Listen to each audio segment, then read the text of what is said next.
cofre nunca deveria ter sido aberto. Quando o ferro cedeu e o ar abafado do porão escapou, Pedro da Silva soube que a vida dele jamais seria a mesma.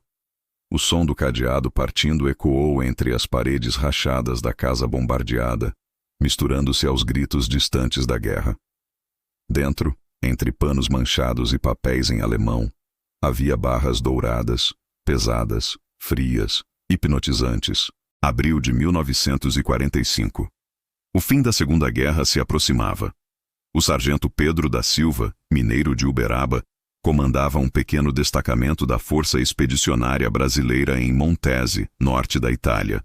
Chovia cinza, e o cheiro de pólvora era tão forte que parecia queimar a alma.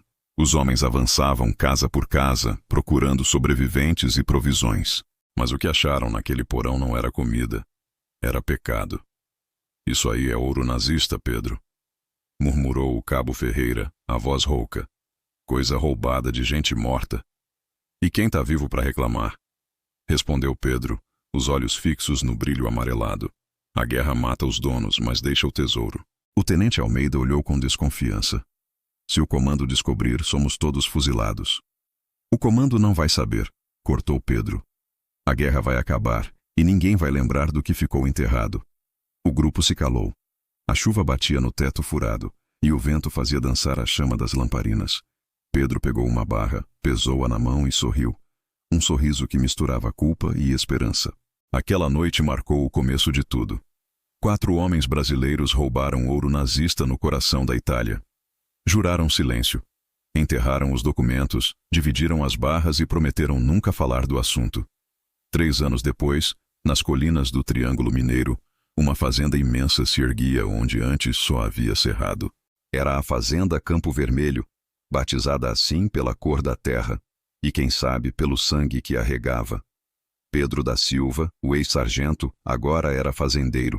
Tinha trato firme com o gado e fama de homem duro, mas generoso. Na cidade o chamavam de Pedro da Guerra. Diziam que voltara da Europa com recompensas dos americanos. Outros juravam que ele trouxera ouro nazista escondido no corpo. Ele nunca confirmou, nem negou. Apenas trabalhava de sol a sol, em silêncio. Às vezes, à noite, caminhava até o curral velho e ficava olhando para o chão, imóvel. Dona Lúcia, sua esposa, dizia que o marido escutava vozes do passado. Tiveram 2 filhos, Joaquim e Helena. Por um tempo, a prosperidade foi tanta que parecia milagre. Mas milagres cobram preço. Numa tarde de dezembro, um homem apareceu à porteira. Trazia o uniforme rasgado, o rosto pálido e uma tosse que parecia rasgar o peito. Era o cabo Ferreira. Vim acertar conta, Pedro, disse, tossindo sangue. Um dos nossos, contou. Tão vindo atrás do ouro. Pedro o levou para dentro. Ninguém sabe o que conversaram. No dia seguinte, Ferreira estava morto. E o velho cofre desaparecido. À noite, sob uma tempestade, Pedro cavou algo atrás do curral. Enterrou o caixote com as próprias mãos, enquanto a chuva lavava a terra vermelha. E quando o trovão cessou, jurou nunca mais falar da guerra, só que o ouro tem memória. E às vezes, ela brilha debaixo da terra. O testamento de Pedro da Silva só foi aberto 26 anos depois de sua morte. Ao herdeiro que encontrar a terra onde o sangue secou, deixo o que é de direito e de pecado. Essa foi a única frase escrita de próprio punho. O resto era burocracia, terras, maquinário, gado. Mas aquela linha, solta e misteriosa, virou maldição dentro da família. Joaquim, o filho mais velho, tomara conta da fazenda, mas o peso da herança o corroía. Endividado, paranoico, via vultos nos cafezais. Helena, a filha caçula, tornou-se professora na cidade e se afastou de tudo o que lembrava o pai. Já Miguel, o neto, era feito do mesmo barro do avô. Filho de Helena, jovem inquieto e curioso, crescera ouvindo os cochichos sobre o ouro de Montese. Aos 24 anos, recém-dispensado do exército, voltou a Campo Vermelho decidido a entender de onde vinha a fortuna e por que ela trazia tanto silêncio. Na leitura do testamento, o advogado Dr. Arlindo limpou o suor da testa e disse: "Essa frase não tem valor jurídico. Deve ser metáfora, coisa de quem enlouqueceu antes de morrer." Mas Miguel não acreditou. As palavras ecoavam na cabeça dele. Terra onde o sangue secou. Numa manhã abafada, decidiu explorar o curral antigo, o mesmo onde o avô passava as noites sozinho. Sob uma tábua podre, encontrou uma caixa de metal enferrujada. Dentro, uma fotografia amarelada. 4 soldados sorrindo em meio às ruínas italianas. Atrás, uma anotação. Montese, 1945. O ouro da vingança. Ao lado, um mapa desenhado à mão. No topo, as iniciais P, S, F, A, M. E um monte com uma árvore solitária. Miguel subiu o morro atrás da fazenda e reconheceu o ipê seco do desenho. À noite, com uma lanterna e uma enxada, começou a cavar. A cada golpe, lembrava das histórias da guerra que o avô nunca quis contar. O vento parecia sussurrar nomes. Horas depois, a enxada bateu em ferro. Um caixote militar. Dentro, ossos embrulhados, um crucifixo quebrado e uma chapa de identificação. S. Almeida. Miguel ficou em silêncio. Entendeu que o avô não havia enterrado o ouro, e sim um homem. Um dos 4 de Montese. Ao amanhecer, Joaquim o esperava na varanda, o olhar carregado. Aqui que você foi desenterrar, moleque. A verdade. A verdade mata, respondeu Joaquim, cuspindo no chão. E se você mexer com o que o pai escondeu, vai acabar igual a ele, rico, mas condenado. Miguel olhou para o horizonte avermelhado da fazenda e sentiu que o ouro dos nazistas ainda brilhava. Não debaixo da terra, mas dentro da própria família. E a partir daquele dia, começou a ouvir o mesmo som que Pedro ouvia nas madrugadas. O eco metálico de um cofre sendo aberto, vindo de dentro da terra. O homem chegou em silêncio, como quem já conhece o caminho. Ninguém o viu na rodoviária. Ninguém perguntou de onde vinha. Apenas uma caminhonete velha cruzou a estrada de terra e parou diante da placa enferrujada. Fazenda Campo Vermelho, propriedade da família Silva. Na boleia, um rosto jovem, de olhos claros e olhar calculado. Trazia uma pasta de couro no banco e um sobrenome que, até aquele dia, nada dizia aos moradores. Henrique Almeida.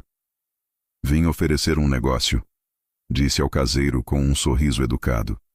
Sou pesquisador, interessado na história da FEB. Ouvi dizer que o Sr. Miguel sabe muito sobre o avô dele. Quando o recado chegou à varanda, Miguel sentiu um arrepio estranho. O nome Almeida ecoou como um disparo. Naquela mesma manhã, ele havia relido a chapa de identificação achada na caixa. S. Almeida. Manda ele entrar, disse tentando disfarçar a tensão. Henrique falava baixo, com cuidado. Dizia estar escrevendo um livro sobre soldados brasileiros na Itália e que Pedro da Silva fora um dos heróis esquecidos. Tinha documentos, fotografias antigas, cópias de relatórios militares. Parecia saber mais do que deveria. Seu avô e o meu lutaram juntos, disse Henrique abrindo a pasta. Mas há algo estranho nos arquivos. Uma remessa de ouro apreendida pelos alemães, desaparecida logo após a tomada de Montese. Miguel manteve o semblante neutro. Isso deve ser lenda. Henrique sorriu, sem humor. Talvez, mas meu avô morreu com um tiro nas costas. E alguém enterrou a chapa dele na propriedade de vocês. O silêncio que se seguiu foi pesado. O vento balançava as cortinas da varanda, trazendo o cheiro de café e terra molhada. Eu só quero a verdade, disse Henrique fechando a pasta. Se ela ainda estiver aqui, quero vê-la com meus próprios olhos. Miguel não respondeu. Apenas fitou o horizonte avermelhado. Sentia o passado apertando o peito, como se o avô o observasse do meio das colinas. Aquela noite, não dormiu. Pegou o lampião e foi até o curral velho. O chão, revolvido pela escavação anterior, parecia respirar. Ali, entre as sombras, encontrou um novo envelope enterrado junto às tábuas. Papel grosso, amarelado, com o brasão da FEB. Dentro, uma carta datada de 1946, assinada por Pedro da Silva. Se alguém ler isto, é porque o ouro pesou mais do que nossas almas. Um dos 4 quis ficar com tudo. Fiz o que precisei fazer. O pecado não está no ouro, mas em quem o esconde. Que o sangue seque e que a terra o cubra. Miguel sentiu o estômago gelar. O avô confessava o assassinato, mas deixava no ar a dúvida. Teria enterrado o corpo ou o tesouro? No dia seguinte, Henrique voltou. Sonhei com Montese, disse ele sem ser convidado a entrar. Meu avô também escreveu uma carta antes de morrer. Falava de um mineiro de olhos frios e de um cofre roubado da SS. Tirou do bolso uma foto idêntica à que Miguel encontrara. Os 4 soldados sorrindo. Viu? Apontou para o canto da imagem. Aqui, atrás deles. O cofre. Miguel analisou. O mesmo fundo, as mesmas ruínas. Mas agora, com os olhos atentos, viu o que nunca notara. O símbolo nazista gravado na lateral do baú. Esse ouro nunca foi de vocês, murmurou Henrique. Foi saqueado de famílias judias antes de Montese. E o seu avô? Ele fez uma pausa. Roubou o que já era roubado. Miguel sentiu o chão sumir. A fazenda, o nome da família, tudo que ele conhecia, erguido sobre um crime dentro de outro crime. Henrique o observava, estudando cada reação. Eu não vim por vingança, Miguel. Vim por justiça. Esse ouro pertence à história, não a uma família. E se ele ainda existir? Perguntou Miguel, a voz trêmula. Então teremos que desenterrar mais do que ossos. À medida que a noite caía, os 2 homens se sentaram frente a frente na varanda. O som dos grilos se misturava ao ruído distante do vento cortando os eucaliptos. Foi quando Miguel percebeu algo estranho. Na foto, atrás do cofre, uma inscrição rabiscada na parede em italiano. 4 parti, una fede. 4 partes, uma fé. Eles dividiram o ouro, murmurou. Não foi um só cofre, foram 4. Henrique o fitou surpreso. Miguel levantou-se de repente, correu até o escritório do avô e puxou o velho atlas da FEB. Dentro havia 4 nomes riscados a lápis. P. da Silva, S. Almeida, Tênio Arlindo e Cabo Ferreira. Um morreu na guerra. Outro o avô matou. Ferreira voltou doente. Sobrou o tenente Arlindo. Miguel empalideceu. O mesmo doutor Arlindo que cuidou do testamento. Henrique arregalou os olhos. Ele ainda vive? Morreu há 3 anos. Mas deixou netos em Belo Horizonte. O silêncio se instalou. O quebra-cabeça enfim fazia sentido. O ouro fora dividido em 4 partes, enterrado separadamente. Pedro herdara a própria culpa, os outros o silêncio. Então o ouro da sua família é só 1/4, concluiu Henrique. Os outros 3 ainda estão espalhados por aí. Miguel respirou fundo. E talvez nenhum deles tenha sobrevivido à maldição. O vento soprou mais forte, apagando o lampião. A escuridão envolveu os 2 homens. Henrique quebrou o silêncio. O que vai fazer agora? Miguel olhou para o horizonte onde o primeiro raio do amanhecer tocava as colinas. O que meu avô não teve coragem. 2 semanas depois, uma pequena nota saiu num jornal regional. Família Silva doa ao governo federal um acervo histórico encontrado em propriedade rural. Artefatos militares, documentos e barras de ouro de origem europeia datadas de 1945. Ninguém comentou. Na cidade diziam que Miguel enlouquecera. Outros juravam que ele apenas se libertara. À noite, de volta à varanda, Miguel acendeu o lampião e olhou para a terra vermelha.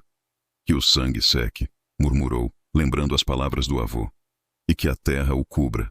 Ao longe o vento assobiava entre os ipês, levando consigo o último segredo de Montese. E a fazenda Campo Vermelho, enfim, dormiu em paz pela primeira vez em 80 anos.